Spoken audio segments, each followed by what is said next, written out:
अस्सलाम वालेकुम। अब तक की अहम खबरों के साथ मैं हूं दरक्षा बतूल। नजर डालते हैं अब तक की हेडलाइंस पर। अमरीकी सदर के एक बार फिर मसला कश्मीर पर सालिसी की पेशकश। मसला कश्मीर पर पाकिस्तान और भारत के दरमियान सालिसी का किरदार अदा कर सकता हूं। डोनाल्ड ट्रंप का डेवोस में वज़ीर आज़म इमरान खान से इज़हार ख्याल। मुलाकात में दो तरफा ताल्लुकात, अफगानिस्तान समेत खित्ते की सूरत हाल पर तबादला ख्याल। इमरान खान ने कहा कि अफगानिस्तान के मामले पर पाकिस्तान और अमरीका एक पेज पर है। पाकिस्तान खित्ते में अमन के लिए किरदार अदा करता रहेगा।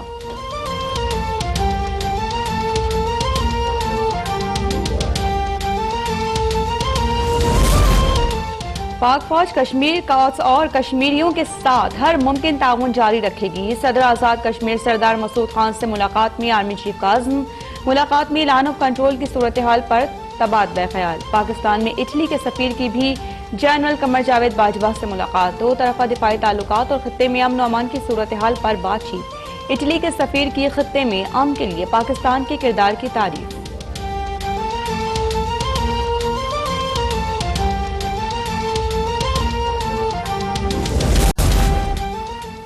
मंदरा में दो गुजरा की लड़ाई में सरकारी मशीनरी आमने सामने। वफाकी वजीर मियां मोहम्मद सुमरो के भांजे और मुआविन खुसूसी शहजाद अकबर के भाई के दरमियान जमीन पर झगड़ा। दोनों की सरकारी प्रोटोकॉल की गाड़ियां जाए वक़ुआ पर मौजूद। लड़ाई में सरकारी अफसरान के पै दर पे तबादले। डेप्यूटी कमिश्नर सैफुल्लाह डोगर तब्दील। अनवारुल हक डेप्यूटी कमिश्नर रावलपिंडी तैनात। ADC रेवेन्यू रिजवान कदीर को SNGSD रिपोर्ट करने की हिदायत।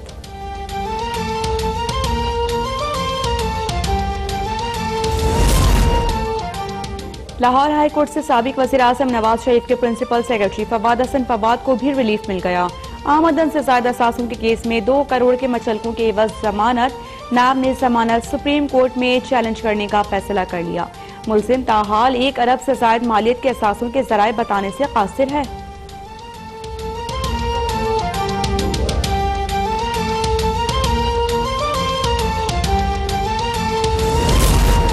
चीफ इलेक्शन कमिश्नर के लिए सिकंदर सुल्तान राजा के नाम पर इत्तेफाक। निसार दुरानी सिंध और शाह मोहम्मद जतोई बलोचिस्तान के रुकन होंगे। पार्लिमानी कमेटी ने तीनों नामों पर बिल आखिर फैसला कर लिया। चेयरपर्सन शीरी मजारी ने कहा कि हुकूमत और अपोजिशन इस रिवायत को आगे लेकर भी चलेंगी। राना सनाउल्लाह बोले कि दोनों तरफ से लचक का मुजाहरा किया गया। उम्मीद है कि चीफ इलेक्शन कमिश्नर और मेंबरान आइंदा इंतखाबात का शफाफ इनेकाद यकीनी बनाएंगे।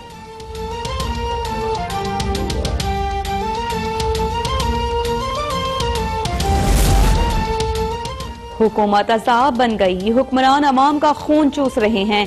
गंदुम बेचने वाले मुल्क को गंदुम खरीदने वाला मुल्क बना दिया गया। बिलावल भुट्टो जरदारी ने धाबेजी में खिताब के दौरान तनकीद के तीर चला दिए। बोले कि अवाम अब मुआशी कत्ल बर्दाश्त नहीं कर सकते। इस वक्त सिंध के लिए अलग कानून है। पंजाब की तरह सिंध का IG क्यों नहीं बदल सकता? सिंध में अमन अमान की सूरत हाल खराब है।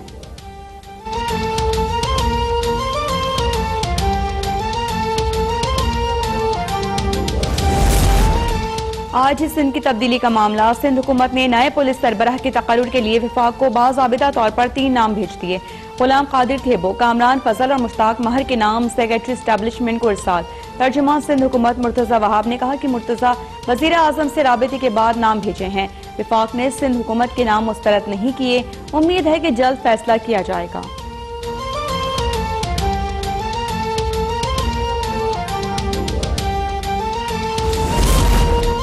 मुनाफाखोर बेलगाम। आटे और चीनी का बहरान बरकरार।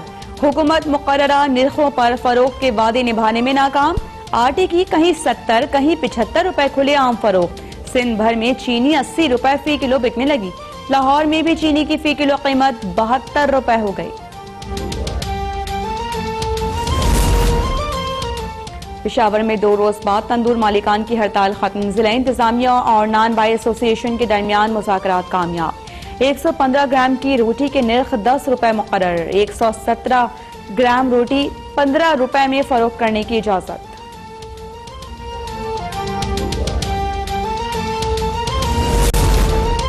आटे के बहरान से सानिट में भूचाल। वज़ीर खुराक खुसरो बख्तियार के पॉलिसी बयान पर अपोजिशन ने ऐवान सर पर उठा लिया।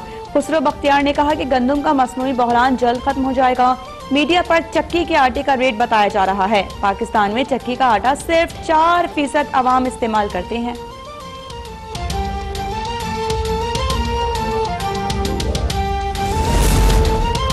कराची समेत सिंध भर में 2 दिन बाद 8 घंटे के लिए सीएनजी बहाल। सुबह 6 बजे तक गाड़ी में जितनी सीएनजी भरवा सकते हैं भरवा लें।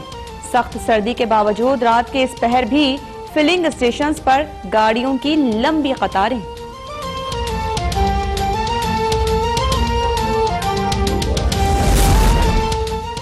पीआईए के सीईओ के ओहदे पर बहाल की इस्तदा मुस्तरद। सुप्रीम कोर्ट ने कौमी एयरलाइंस के उमूर चलाने का इख्तियार बोर्ड ऑफ गवर्नर्स को दे दिया। चीफ जस्टिस ने कहा कि पीआईए किसी की जाती जागीर नहीं, कौम की मिल्कियत है, इसके साथ खिलवाड़ की इजाजत नहीं देंगे। डेपुटेशन पर आने वाले सीईओ ने 10 अफसरान को डेपुटेशन पर भर्ती कर दिया। इससे तो बेहतर है कि पीआईए को एयरफोर्स के हवाले कर दें।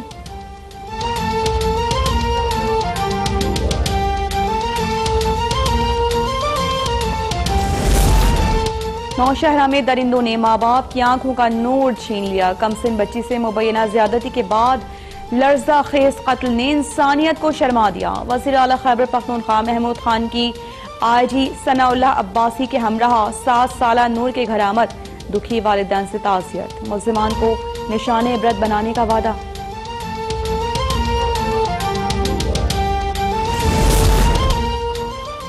नौशहरा में नन्ही नूर को दरिंदगी के बाद कत्ल करने वाले एक मुल्जिम अब्दार का एतराफ़ी जुर्म। मुल्जिम रफीकुल वहाब अदालत में पुलिस को दिए गए एतराफ़ी बयान से मुकर गया। अदालत ने मुल्जिमान को 10 रोज़ा जुडिशल रिमांड पर जेल भेज दिया। नौशहरा के तमाम वकला ने मुल्जिमान की पैरवी करने से इनकार कर दिया।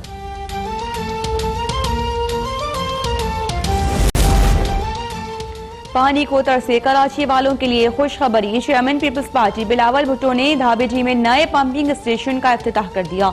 नए पंपिंग स्टेशन से कराची को यौमिया 50 मिलियन गैलन इजाफी पानी मिलेगा।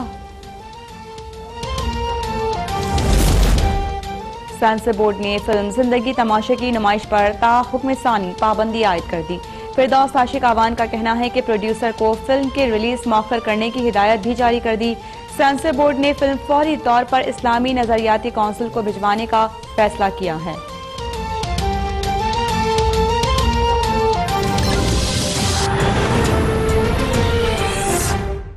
बुलेटिन का आगाज करेंगे और सबसे पहले आपको खबर देंगे। लाहौर हाई कोर्ट की जानिब से मुल्जिम फवाद हसन फवाद को जमानत मिल गई। नायब ने जमानत सुप्रीम कोर्ट में चैलेंज करने का फैसला कर लिया।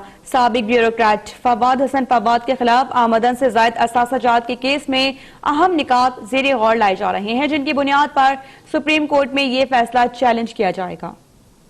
ज़राए के मुताबिक मुल्जिम फवाद हसन फवाद 14 फरवरी 2019 को लाहौर हाई कोर्ट से ही जमानत मनसूखी की सुबकी का सामना कर चुके हैं। सुप्रीम कोर्ट में गुज़िश्ता साल 3 दिसंबर को ठोस शवाहिद पेश करने में नाकामी के खौफ से अपनी अपील वापस ली। चेयरमैन नैब की जानिब से मुल्जिम फवाद हसन फवाद के खिलाफ आमदन से जायद असासाजात के केस में होने वाली जमानत को फौरी तौर पर चैलेंज करने के अहकामात भी जारी कर दिए गए। तहकीकात के मुताबिक मुल्जिम ताहाल 1 अरब 9 करोड़ रुपए से जायद मालियत के असासाजात के जराए बताने से कासिर रहा है। मुल्जिम ने अहलिया भाई और भाभी के नाम पर अरबों रुपए मालियत के असासाजात बनाए। मुल्जिमान की जानिब से 2013 में रावलपिंडी के जीपीओ चौक में 1 अरब 17 करोड़ रुपए मालियत पर मुश्तमिल 8 केनाल का कमर्शियल प्लाट हासिल किया गया, जिस पर 15 मंजिला कमर्शियल प्लाजा की तामीर हुई। तामीराती अखराजात का तखमीना 1 अरब 93 करोड़ रुपए लगाया जाता है। मुल्जिमान की जानिब से प्लाजा की तामीर के दौरान दीगर अखराजात की मद में 25 करोड़ रुपए से जायद की रकम भी सर्फ की गई। तामीर के लिए हासिल किए गए लोन पर सूद की अदायगी 50 करोड़ और 60 करोड़ असल जर की अदायगी के तौर पर सिर्फ सर्फ किए गए। इस तरह मंसूबे की मजमूई मालियत 4 अरब 56 करोड़ रुपए तक पहुंच गई। ताहम 3 अरब 45 करोड़ रुपए मुख्तलिफ बैंकों से बतौर कर्ज जाहिर किया गया। अगर से 2010 से 2017 तक मुल्जिमान के मुकम्मल टैक्स रिकॉर्ड की रूह से मुल्जिम फवाद हसन फवाद के खानदान की जाहिर शुदा कुल ज़राए आमदन फकत 2 करोड़ 50 लाख थी। मुल्जिम फवाद हसन फवाद ने 2006 में इंतहाई महारत से FYC नामी कंपनी तश्कील दी, जिसमें खानदान के अफराद को मुकम्मल मालकाना हुकूक का हामिल जाहिर किया गया। इसी कंपनी के नाम पर रावलपिंडी में मौजूद कमर्शियल प्लाजा की तामीर के लिए कर्जाजात हासिल किए जाते रहे। याद रहे, मुल्जिम माजी में सरकारी मुलाजमत के साथ साथ जिन प्राइवेट बैंकों में गैर कानूनी तौर पर काम करता रहा, उन्हीं बैंकों से असर रसूख का इस्तेमाल करते हुए कर्ज भी हासिल किए। दरहकीकत फवाद हसन फवाद ने असासाजात छुपाने की गर्ज से अहलिया भाई और भाभी के नाम ही बनाए। नैब दावे की रूह से फवाद हसन फवाद 1 अरब 9 करोड़ रुपए की ताहाल कोई वजाहत पेश नहीं कर सके। नैब तहकीकात में ये भी इंकशाफ हुआ है कि मुलजिम की जानिब से 2013 में एक प्रॉक्सी कंपनी बनाम स्प्रिंट सर्विसेज रावलपिंडी लिमिटेड भी खरीदी गई, जिसके अकाउंट में करोड़ों की मुबैना गैर कानूनी ट्रांजैक्शंस की जाती रहीं। मुलजमान स्प्रिंट सर्विसेज कंपनी को फ्रंट कंपनी के तौर पर इस्तेमाल करते रहे, जिसका मकसद सरमाए को वाइट करना था, जिसमें मनी लॉन्ड्रिंग और लैटरिंग शामिल रही। इसी कंपनी में मुख्तलिफ औकात में करोड़ों रुपए कैश जमा करवाया जाता रहा। ताहम कंपनी मुलाजमीन से की जाने वाली तहकीकात के मुताबिक लिफाफों में फराहम करदा रकूम को इस कंपनी के अकाउंट में डिपॉजिट करवाया जाता था, जो बाद में प्लाजे की तामीर में इस्तेमाल किए जाते रहे। अजब बात यह थी कि मज़कूर कंपनी से ही मुलजिम फवाद हसन फवाद ने अहलिया के नाम 5 करोड़ कर्ज भी हासिल कर रखा था और कंपनी के नाम मौजूद 3 लग्जरी गाड़ियां BMW, ऑडी और होंडा सिविक वगैरह अपने जाती इस्तेमाल में रखी। दिलचस्प बात यह भी थी कि इसी कंपनी से मुलजिम की अहलिया माहाना 5 लाख रुपए बतौर तनख्वाह भी वसूल करती रही। रिकॉर्ड के मुताबिक मुलजिम की अहलिया ने 2015 में जाती अखराजात की गर्ज से मज़कूरा कंपनी से 1 करोड़ 50 लाख रुपए भी वसूल किए। नैब प्रोसिक्यूटर्स की टीम दलाइल को पेश नजर रखकर मुलजिम फवाद हसन फवाद की जमानत को सुप्रीम कोर्ट में चैलेंज करने की तैयारी में मसरूफ है। अहम खबर देंगे आपको। वज़ीर आज़म इमरान खान की डेवॉस में तुर्क कंपनी कालिक होल्डिंग के चेयरमैन से मुलाकात हुई है और मुलाकात में मुख्तलिफ शोबों में ताउन बढ़ाने और सरमायाकारी पर तबादला ख्याल किया गया है। वज़ीर आज़म इमरान खान की डेवॉस में ये तुर्क कंपनी है कालिक होल्डिंग, जिसके चेयरमैन से मुलाकात हुई है। बताया जा रहा है कि इस मुलाकात में कुछ मुख्तलिफ शोबों में ताउन बढ़ाने और इसके साथ साथ सरमायाकारी पर भी तबादला ख्याल किया गया है। मुलाकात में मुख्तलिफ शोबों में ताउन बढ़ाने के अलावा वर्ल्ड इकोनॉमिक फोरम की साइड लाइन्स पर यह मुलाकात हुई है। इसमें दीगर उमूर भी ज़ेरे गौर लाए गए हैं।